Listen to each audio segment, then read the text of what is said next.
Covid-19, mas que a convivência com o vírus será longa. Em São Paulo, uma iniciativa popular transforma doações de cestas básicas em oportunidade de negócio. O governo sanciona a lei que suspende o pagamento do FIES. A gente mostra também o trabalho de fotógrafos que abraçaram o desafio de registrar cenas da pandemia do novo coronavírus.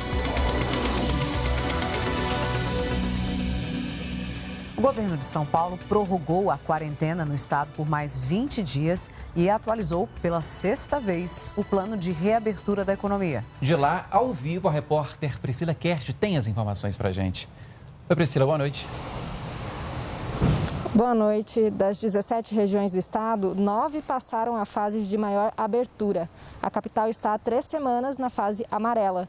Nenhuma retrocedeu a fases mais rígidas. Campinas, Ribeirão Preto, Araçatuba e Franca são as únicas que continuam na fase vermelha, na qual apenas atividades essenciais podem funcionar. A ocupação de leitos de UTI nessas regiões está acima de 80%. Também foi anunciada hoje a reabertura gradual dos parques estaduais a partir da próxima segunda-feira. Eles vão funcionar com horários reduzidos, limite do número de visitantes, uso obrigatório de máscaras e proibição de atividades coletivas. Em alguns deles, a visita deverá ser agendada. No estado de São Paulo, já são 359 mil casos confirmados de Covid-19 e 17.442 óbitos. Os recuperados são pouco mais de 204 mil. E aqui na capital, uma iniciativa da Central Única de Favelas tem ajudado os pequenos comerciantes que moram em Heliópolis. Vamos ver na reportagem. As vendas no mercado do Cícero caíram 70% com a pandemia do coronavírus. Com contas atrasadas, ele foi atrás de um apoio que tem gerado renda ali mesmo, no bairro de Heliópolis. O doador liga para mim, né? Eu passo o número da minha conta e ele deposita o valor que quer depositar, né? De cesta básica, 10 cestas, 20 cestas, 50 cestas básicas. Quando o doador liga para a CUFA de Heliópolis para fazer uma doação em dinheiro, a gente fala para ele, ligue para o comércio local. Dessa forma, nós conseguimos criar uma rede de mobilização para que possa fazer com que esses comerciantes que estavam quebrando, sem vender, começam a ter um movimento nas suas lojinhas, no seu supermercado. Com isso, você ajuda o comércio local e ajuda lá na ponta quem realmente precisa, que é as famílias. Só pouco mais da metade das famílias está fazendo as 3 principais refeições do dia, de acordo com a União de Núcleos, Associações e Sociedades de Moradores da região. E 90% tem insegurança alimentar. O medo é que a comida acabe antes de comprarem ou de receberem novas doações. Essa parte da doação aí ajuda muito, é muito importante para a gente aqui, tanto para a população quanto para o comércio, né? Desde março, só este mercado vendeu mais de 1.000 cestas básicas dentro do projeto. E assim, o Rubens consegue manter em dia o financiamento do ponto comercial. É um ajudando o outro. A gente também faz a parte da gente, a gente dá um desconto, a gente faz uma coisa, tenta vender o produto um pouco mais em conta para poder chegar mais para o pessoal. Para também fazer doações, acesse as redes sociais da Central Única de Favelas. Os endereços estão aí na sua tela. Quem teve o cadastro aprovado no mês passado e vai receber a primeira parcela do auxílio emergencial este mês, vai poder sacar o dinheiro antes do previsto. Hoje o pagamento foi para quem nasceu em maio. Pela previsão inicial, esse pagamento seria concluído no sábado da semana que vem. Com a mudança, os pagamentos terminam na próxima terça. Nessa data, os nascidos em outubro, novembro e dezembro recebem o dinheiro. O valor é de R$ 600 ou R$ 1.200 no caso das mães solteiras. A gente traz agora os dados sobre os efeitos da pandemia no mercado de trabalho. O desemprego teve a primeira queda depois de 4 semanas seguidas de alta, segundo os dados do IBGE. Ao vivo do Rio de Janeiro, a Flávia Grossi traz as informações para a gente. Oi, Flávia, boa noite. Boa noite, Paulo, Catiúcia e a todos. Olha, isso mesmo, segundo o IBGE, 11 milhões e 700 mil pessoas estavam desempregadas na terceira semana de junho, o que representa 100 mil pessoas a menos do que na semana anterior. Mesmo assim, esse número ainda é maior do que o que foi registrado na primeira semana de maio. A pesquisa do IBGE é feita com o apoio do Ministério da Saúde e tenta identificar os impactos do coronavírus no mercado de trabalho. O estudo também mostra que o número de pessoas afastadas do trabalho por causa do coronavírus vem diminuindo ao longo das semanas. Na terceira semana de junho, eram mais de 11 milhões de trabalhadores, 1.300.000 a menos do que na semana anterior. Vamos agora aos dados do coronavírus no Rio de Janeiro. Em todo o estado, são quase 130 mil casos confirmados, 11.280 mortes e mais de 108 mil recuperados. Hoje, a capital entrou numa nova fase de flexibilização do isolamento. Veja na reportagem. Leonardo é instrutor de canoagem e pratica o esporte há 13 anos. Assim que a atividade foi liberada pela Prefeitura do Rio, ele começou a treinar. O condicionamento físico para a cabeça é muito bom, esse contato com a natureza, esse reencontro com o ar livre, né? Isso é muito importante para a gente, né, hoje em dia. Né? Os esportes individuais na areia e na água estão permitidos nesta nova fase de flexibilização aqui no Rio. Mas o prefeito Marcelo Crivella proibiu os banhistas de frequentar a praia para tomar sol ou praticar esportes coletivos como o futevôlei. O banho de mar também está proibido e quem desrespeitar essas regras poderá ser multado em R$ 107. Nos locais onde a máscara não é possível, que são as praias, pelo calor, pela atividade do mergulho, esses locais tendem a ficar para depois, quem sabe, para depois da vacina. Ou, quem sabe, no momento em que a gente tenha um nível de contaminação próximo a zero. A partir de hoje, os shoppings poderão funcionar em horário ampliado, do meio-dia às 10 da noite. Até então, o fechamento era às 8 da noite. Serviços de loteria que já estavam autorizados passam a abrir por mais tempo, das 8 da manhã às 6 da tarde. Algumas áreas de lazer ao ar livre voltarão a ser abertas aos domingos e feriados. Vilas olímpicas também poderão abrir, desde que não haja aglomeração e que todos usem máscaras. Outra novidade são as feiras de arte e artesanato, que poderão voltar a funcionar. Creches e escolas públicas e privadas permanecem fechadas. Já os eventos esportivos seguem liberados, mas sem a presença de torcedores. Segundo a Prefeitura, ainda não é possível garantir a segurança no acesso e dentro dos estádios. No Distrito Federal, uma nova decisão judicial permitiu o retorno das atividades. Ao vivo, a repórter Mariana Jungmann traz os detalhes para a gente, não é isso, Mariana? Boa noite. Pois é, Paulo, Catiúcia, boa noite a vocês, boa noite a quem nos acompanha de casa. Olha, o cidadão brasiliense já está confuso, viu, com o que abre e o que fecha aqui na capital federal. Primeiro, o governo do Distrito Federal editou um decreto com um cronograma para a reabertura total do comércio e serviços por aqui. Mas aí uma decisão judicial suspendeu os efeitos desse decreto e o governador editou, então, um novo decreto revogando o anterior. Agora, uma nova decisão judicial permite a reabertura e Ibanez Rocha deve, então, editar mais uma vez um decreto para estabelecer as normas para isso. E não é só por aqui que os poderes executivo e judiciário andam se chocando nas decisões. Em Mato Grosso, o Tribunal de Justiça também suspendeu a decisão de reabertura da economia pelos próximos 7 dias nos municípios de Cuiabá e Várzea Grande, que são considerados de alto nível de chance de contágio da Covid-19. E a Organização Mundial de Saúde disse hoje que os surtos dessa doença podem ficar indo e vindo ainda por muito tempo. Vamos ver na reportagem. A afirmação foi feita pelo chefe do programa de emergências da OMS, Mike Ryan. O alerta é para que os países que estiverem saindo do lockdown façam um retorno gradual das atividades para evitar que o vírus volte a se multiplicar e gere uma segunda onda de Covid-19.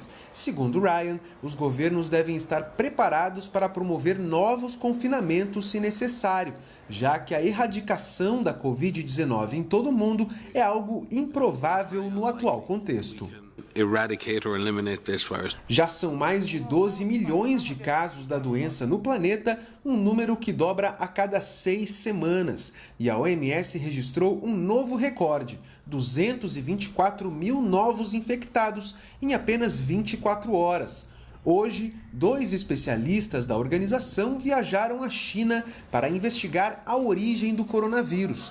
A principal suspeita, segundo a porta-voz da OMS, Margaret Harris, é de que o vírus venha dos morcegos, mas a equipe vai tentar descobrir se ele passou por uma espécie intermediária antes de chegar aos humanos. Também hoje a Organização Mundial da Saúde e o Cazaquistão negaram as acusações da China de que um novo vírus, ainda mais letal do que o coronavírus, circula ali pela região. Veja mais o nosso Giro pelo Mundo. Segundo o governo do Cazaquistão, os registros de infecções por pneumonia bacteriana, fúngica e viral que existem por lá estão alinhados com as diretrizes da Organização Mundial da Saúde. No entanto, incluem casos de causas pouco claras. A embaixada chinesa em Nur-Sultan, capital do Cazaquistão, advertiu que a nova doença teria provocado mais de 1.700 mortes nos 6 primeiros meses do ano. Veneza testou hoje barreiras para conter inundações em uma demonstração pública, meses depois que o aumento das marés inundou canais, praças e palácios históricos da cidade italiana. O sistema, que custou bilhões de euros, ainda está incompleto e não deverá estar totalmente funcional até o próximo ano. As barreiras foram projetadas para proteger Veneza de marés de até 3 metros. No sul da África, autoridades da vida selvagem de Botsuana investigam centenas de mortes inexplicáveis de elefantes ao longo dos últimos 2 meses. Mais de 400 animais foram encontrados mortos por lá, um número sem precedentes. A causa ainda permanece desconhecida. As carcaças foram encontradas intactas, sugerindo que não foram furtadas por caçadores ilegais em busca das presas de marfim. Há temores de que mais elefantes morram se as autoridades não conseguirem estabelecer a causa em breve. O governo informou que os resultados de análises de laboratório devem sair na próxima semana.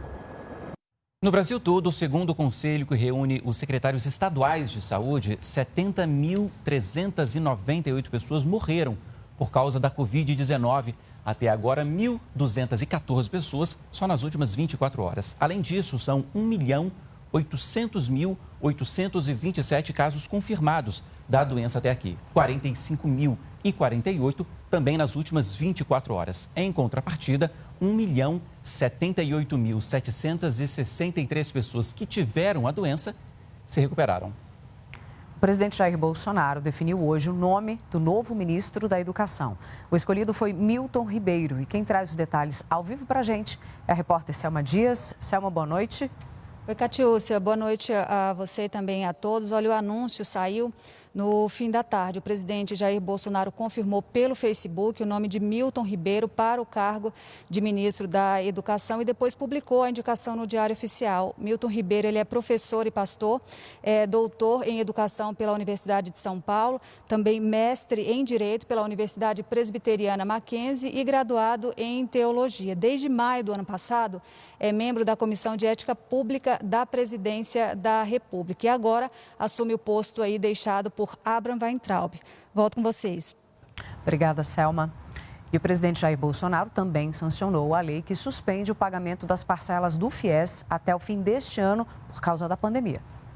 A medida vale até o fim do decreto de estado de calamidade em dezembro deste ano. Serão ao menos 6 meses de alívio, como conta esta veterinária autônoma que paga R$ 600 de parcela do curso. Tem muita gente que, apesar de já ter concluído o curso, ainda nem trabalha na área, muitas pessoas estão desempregadas, mesmo tendo curso superior. Então, isso vai ser bem importante para a gente. Quem está em dia com o FIES deve pagar o saldo diluído nas parcelas restantes, sem cobrança de juros e multas. Com essa medida, poderão ser beneficiados cerca de 1,5 milhão de estudantes, incluindo aqueles que estavam inadimplentes até 180 dias antes do dia 20 de março, quando foi publicado o decreto de calamidade pública. A nova lei também prevê o abatimento nas parcelas do FIES para médicos, enfermeiros e profissionais de saúde com 6 meses de trabalho no atendimento a infectados pela Covid-19. Será possível abater mensalmente 1% do saldo devedor, incluídos os juros. E passou a valer hoje a medida provisória que destina 3 bilhões de reais para o setor cultural. O auxílio aos artistas será pago em 3 parcelas de R$ 600. O presidente Jair Bolsonaro liberou hoje o crédito extraordinário de 3 bilhões de reais para estados, municípios e ao Distrito Federal para o pagamento do auxílio financeiro ao setor cultural. Mais uma importante ação em tempos de pandemia. Esse processo será conduzido com responsabilidade pela Secretaria Especial da Cultura, Ministério do Turismo e Governo Federal. Vamos ajudar a quem realmente precisa. Hoje é o Dia Mundial da Saúde Ocular. A data foi criada para alertar a população sobre os cuidados necessários com os olhos. E durante a quarentena é preciso ficar alerta para os acidentes domésticos. Em casos graves, eles podem levar até a cegueira. De acordo com a Organização Mundial de Saúde, 1,5 milhão de pessoas no mundo ficam cegas a cada ano em decorrência de danos causados por traumas oculares. As contusões são as principais causas que acontecem principalmente durante a prática de esportes. É comum também perfurações ou cortes por objetos pontiagudos ou afiados. É importante jamais tentar remover o objeto e buscar ajuda médica urgente. Traumas por queimaduras são mais frequentes em crianças ou pela utilização de produtos químicos. Nesse caso, é fundamental manter a área irrigada com soro fisiológico até ser analisada por um especialista. Segundo esta médica oftalmologista, durante a pandemia, o número de acidentes oculares aumentaram consideravelmente. Então, o adulto está em casa e vai fazer algum reparo, vai pregar um prego na parede, vai usar a furadeira, vai trocar uma lâmpada. Isso tudo pode causar um acidente, desde leves abrasões na córnea até acidentes graves com perfuração do globo ocular. Com as crianças, os cuidados devem ser redobrados. Até um lápis pode virar uma brincadeira muito perigosa, né? Então, o lápis vai brincar com o irmãozinho, pode jogar o lápis, pode perfurar o olho. Lápis, talher, faca, garfo, nada disso pode ficar ao alcance da criança, então tem que estar sempre vigilante. Em caso de trauma nos olhos, é preciso buscar o atendimento urgente, apesar das recomendações de isolamento social. Os especialistas alertam ainda que quem faz um tratamento contínuo na visão ou tem uma doença grave nos olhos deve manter o acompanhamento médico, mesmo durante a pandemia. Se ele está fazendo um acompanhamento por alguma doença grave, ela não pode ficar esperando, ela tem que continuar o seu tratamento, procurar o seu oftalmologista. Você vê no próximo bloco. São Paulo comemora o Dia Mundial da Pizza e o título de segundo lugar do mundo, onde mais se come essa delícia, é depois do intervalo.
Uma operação do Ministério Público do Rio de Janeiro prendeu hoje o ex-secretário de Saúde, Edmar Santos. É suspeito de irregularidades em contratos firmados pela Secretaria durante a pandemia.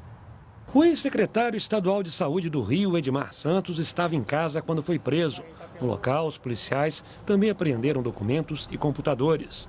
O ex-secretário é apontado como um dos líderes do grupo que teria superfaturado 3 contratos emergenciais para a compra de 1.000 respiradores e a montagem dos hospitais de campanha para atender as vítimas do coronavírus. A inauguração desses hospitais atrasou e alguns ainda não ficaram prontos. Além do ex-secretário, que ocupou o cargo até maio, outras 7 pessoas são acusadas pelo Ministério Público de terem realizado as fraudes.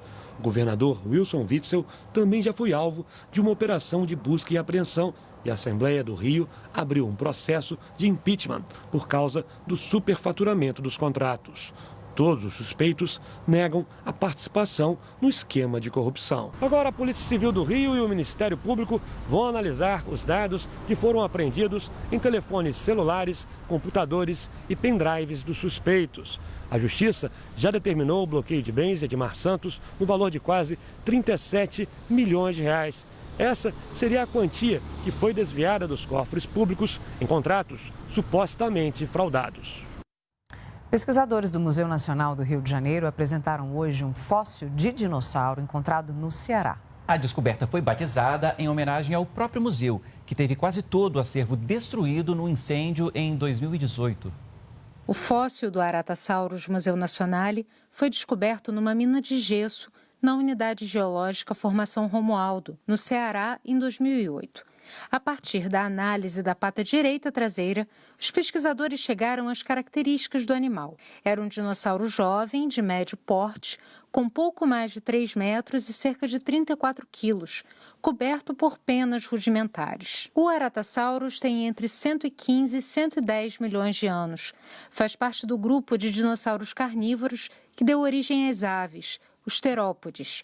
Dentro desse grupo, ele é um celurossauro, como o famoso Tyrannosaurus rex. E é de uma linhagem irmã do Zoolong, um celurossauro do Jurássico da China. Ele traz informações muito importantes sobre esse grupo de dinossauros, sobre a distribuição desse grupo no mundo e principalmente sobre a origem dele, que estaria próxima aqui da região do Brasil. Com a técnica da paleontologia, nós chegamos à conclusão que o Aratasaurus ele poderia ainda crescer um pouco mais, porque já que no momento da sua morte ele ainda era um animal juvenil, ele ainda iria chegar à fase adulta e à fase senil. Desde a descoberta do fóssil, foram mais de 10 anos de estudo, que envolveu pesquisadores da Universidade Regional do Cariri, no Ceará, da Universidade Federal de Pernambuco e do Museu Nacional, ligado à Universidade Federal do Rio de Janeiro. O nome Aratasaurus Museu Nacionale, em uma tradução livre, poderia ser algo do tipo o dinossauro que nasceu do fogo do Museu Nacional.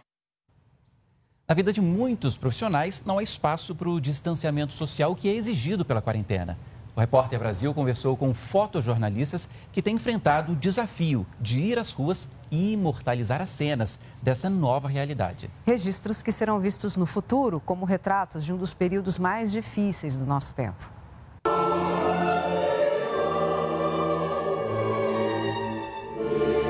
Nos primeiros dias da quarentena, o choque, o vazio das ruas, o olhar do fotógrafo Victor Moriyama sobre a pandemia em São Paulo estampa a capa do The New York Times. Eu lembro de pouquíssimas pessoas na Avenida Paulista, assim, por exemplo, que eu fui fotografar, tinha muito pouca gente, mais os entregadores mesmo de aplicativo. Aí nesse contexto eu acabei fazendo aquela foto do Copan, que ficou meio simbólica, assim, porque viralizou muito nas redes sociais. Eu fui em várias periferias, fui no cemitério, eu fui pro interior fotografar uma fábrica de caixões, tentando fazer um panorama aí do que está sendo a pandemia aqui em São Paulo, né? Já Roberto Lemos mostra o distanciamento social para quem tem a casa na rua. Um pessoal que vive assim com um banho a cada tantos dias num pedaço de cano descendo debaixo do viaduto, no meio de uma pandemia. Então isso aí agrava muito assim as doenças e tudo mais, né? Diferentes olhares que escancaram a desigualdade agravada pela pandemia. É um pouco chocante, porque enquanto várias pessoas, meus familiares, minhas pessoas mais próximas, meus amigos, todo mundo em casa, dentro dos privilégios de poder fazer o home office, sai na rua e você vê os bares com uma certa movimentação, o pessoal sem máscara, tomando cerveja. Tem um pessoal que está morando na rua que está sem assistência nenhuma, está totalmente exposto. A minha fotografia é sempre querendo dar voz ao povo esquecido, sabe? Manter a empatia à distância se torna desafio. No tipo de trabalho que eu tento desenvolver, numa fotografia mais documental, onde é imprescindível o contato com as pessoas, a conversa, começar a fotografar, com essa pandemia isso ficou muito restrito, então a dinâmica do meu trabalho mudou radicalmente também. Fotografar um cemitério para mim foi uma coisa que eu nunca imaginava em minha vida. Trabalho, acho que o mais pesado que eu fiz em minha vida, que até para eu editar depois foi uma coisa difícil, eu tive que pedir ajuda a uma amiga minha que é editora, eu não conseguia abrir as fotos para ver mais, sabe? Mesmo com a dificuldade e com o medo de se contaminar, a missão é registrar essas histórias.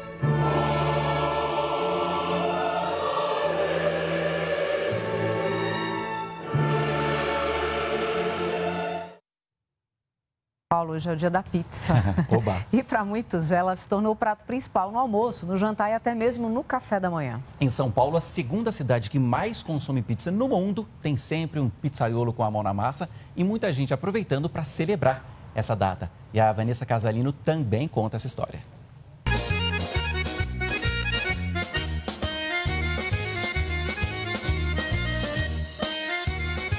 De tão apreciada, ela saiu das pizzarias e ganhou os balcões e fornos de outros estabelecimentos comerciais. Hoje, uma padaria, por exemplo, é endereço certo para encontrá-la na capital paulista. 500, 600 pizzas saíam por dia daqui, antes da pandemia. Hoje a gente está abrindo para o público das 9 às 15. Agora, quando a gente está trabalhando 24 horas, a gente serve pizza até as 5 da manhã. Antigamente, o pessoal falava assim, pensou em fast food, pensou hambúrguer. Hoje não, todo mundo só fala logo, pizza. Não vai fazer janta, não vai fazer almoço, pede uma pizza. A pizza entrou na casa da Cibele promovendo reunião entre amigos e acabou virando negócio de família. Os meus pais faziam as pizzas aqui aos finais de semana para os amigos.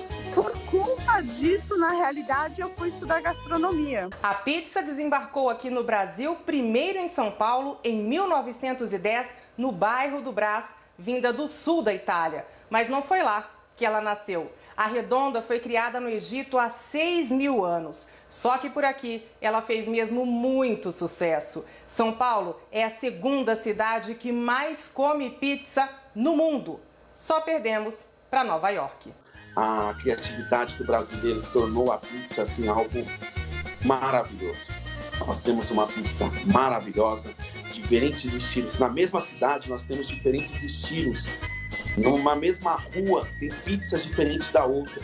A pizza, ela é família. A pizza, ela é união, é pessoas. A pizza, ela une pessoas.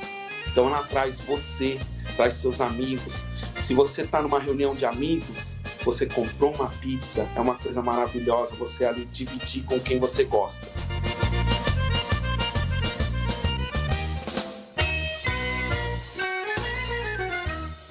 Paulinho, depois dessa reportagem, eu já sei o que é que eu vou pedir para jantar. Uma pizza deliciosa. De quê? Aí chegar lá em casa a gente decide isso, porque são muitos sabores aí. Eu já até sei, marguerita, calabresa, vou nessas duas hoje. Então tá certo. O Repórter Brasil de hoje termina aqui. Uma boa noite para você. Obrigada pela companhia, um ótimo fim de semana e até segunda. Tchau.